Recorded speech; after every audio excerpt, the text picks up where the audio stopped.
project called Netlibris, Literature Circle, that one teacher started a few years ago in Finland, which was basically was a literature teacher, but there's always a limitation of how much one teacher can gives, you know, the type of books that he can get the kids to read, because how many books can I support at one time is limited. So he started to create using a technology platform to connect different teachers from other schools so that one children could read a book that actually his teacher hasn't read, but another teacher from another school has read.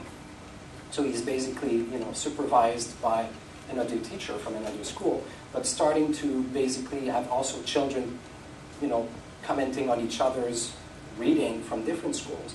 And they basically connected through a collaborative technology platform, started to connect children from all over the country.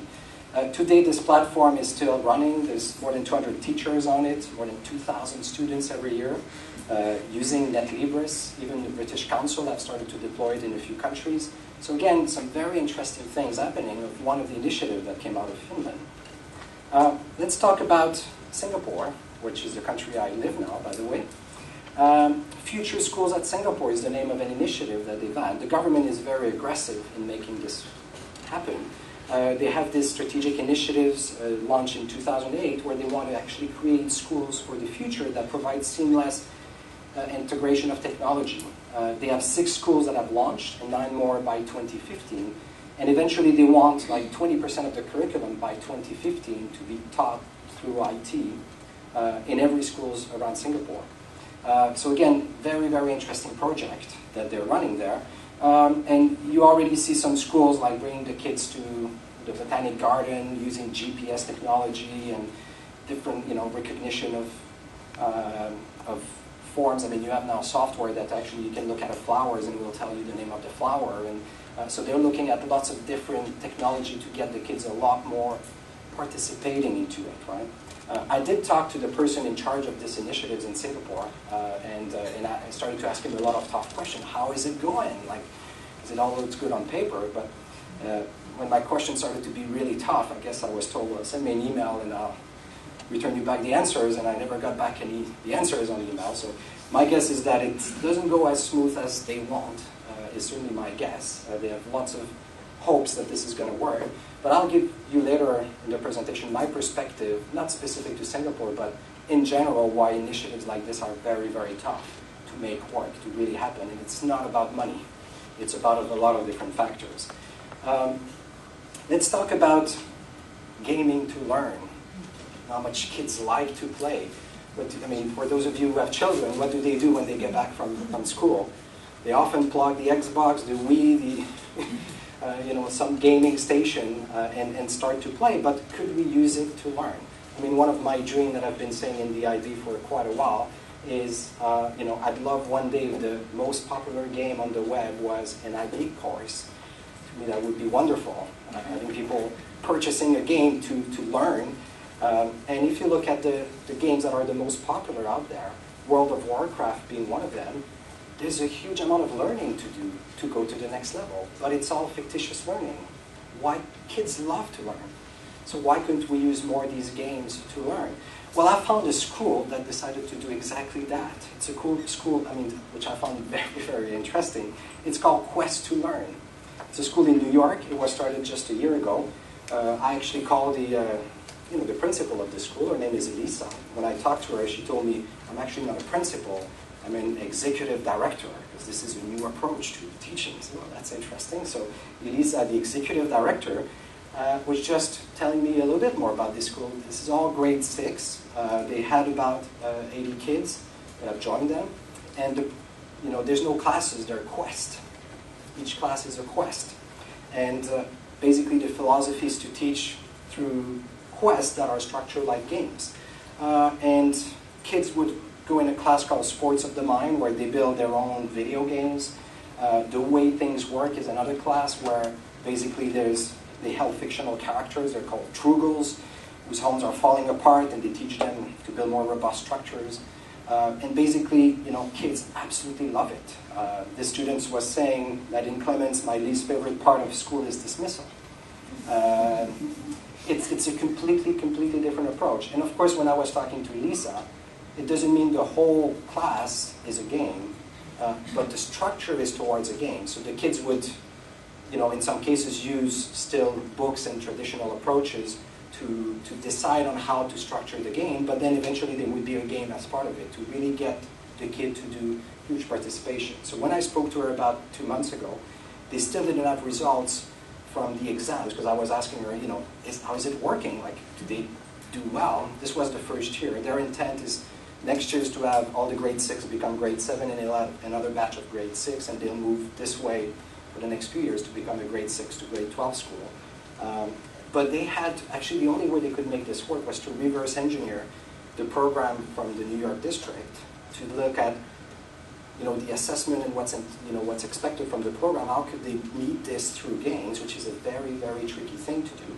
And for one school to do this, it takes a huge amount of work, right? So they have to do it for grade 6, now they're going to have to do it for grade 7, and so on.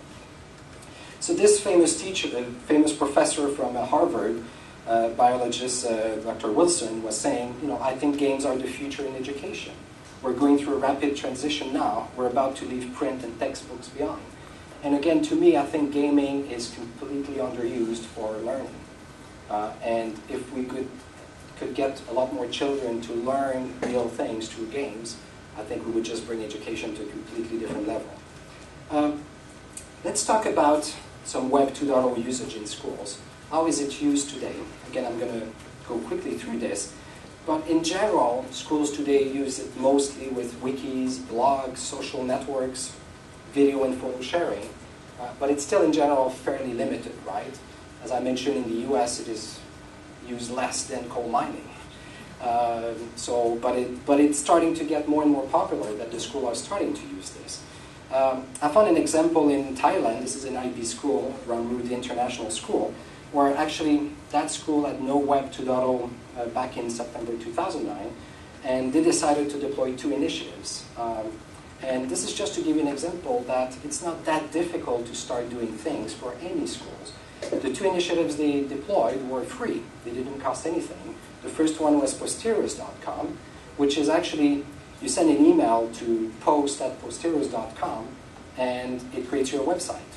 The website is the content of your email. And it basically gives you a user ID and a password, which is actually your email address.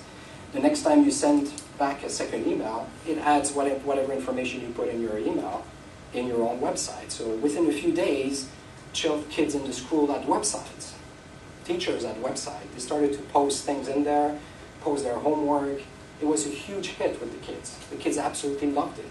And again, it just gives an example of something very easy to do that doesn't require very fancy IT infrastructure. Of course, they have to put policy. Children were not allowed to put a picture of themselves and their names and address, because you have all these potentially bad people out there that could use it. So you need some rules around this.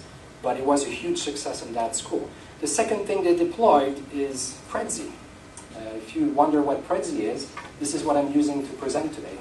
This is not PowerPoint, it's Prezi, which is a free tool on the web.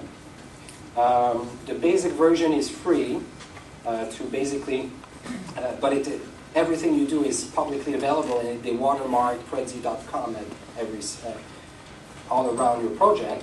So you need a professional version to get the version like I have. But guess what? They made it free for education.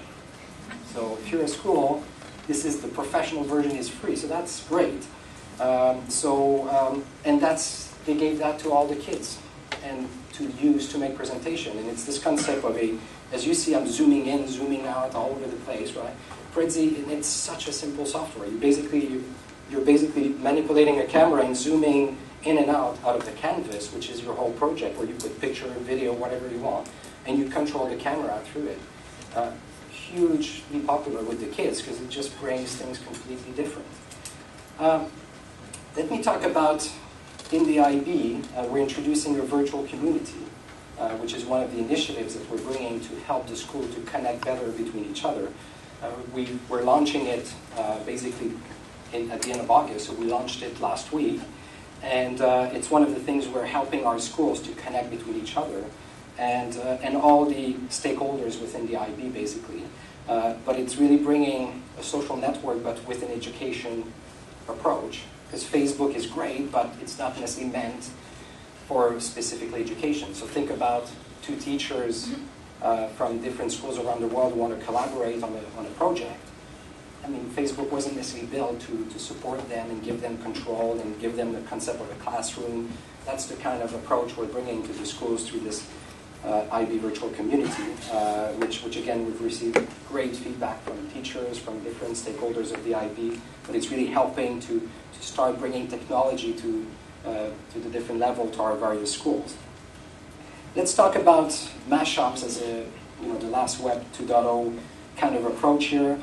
Mashups is this concept on the web of you have lots of information out there, but it's just difficult to get things together. So if you're a big fan of the Beatles, well, yeah, you can find information on the Beatles in 20 different places, well, tens of thousands of different places, but it would be nice to have one place that you go and you get information that's put together from different places to you, and that's really the concept of mashups, right? So this site, Bldg, for example, is a site for national parks in the US.